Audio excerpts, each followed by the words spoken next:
The volleyball team is back on the road this weekend after competing at home and are looking to improve on their conference record.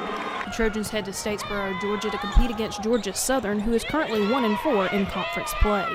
Troy is also 1-4 in conference but has an overall record of 9-8. The two teams met earlier this year where Troy fell 3-1.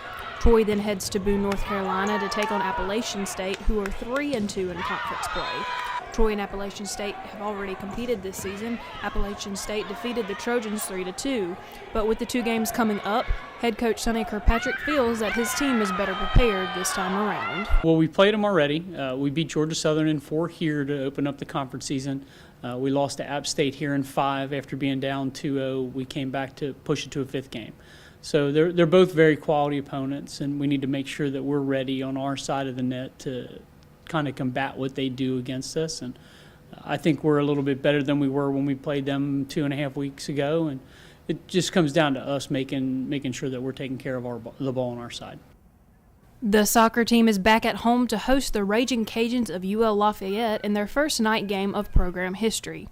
ULL is currently 0-2 in conference play, while the Trojans are only 0-1. The Raging Cajuns' overall record is 5-1, while Troy sits at an overall record of 8-3. These two teams met last year in Lafayette, Louisiana, where they ended in a tie after a double overtime game.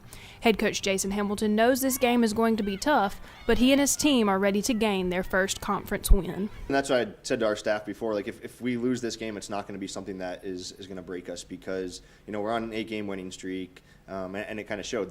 We came to the game and they scored 2 goals on our mistakes in the first 7 minutes. So we've got to learn from that you can't just show up. Doesn't matter how many games you win before. This is conference, and it's going to be a little bit tougher, and you've got to be prepared to go. So I think it actually is a good thing for us, going forward with the rest of the season. The football team has a bye week this weekend before homecoming next week against New Mexico State. Amy Alston with Sunbelt on Campus, Troy University.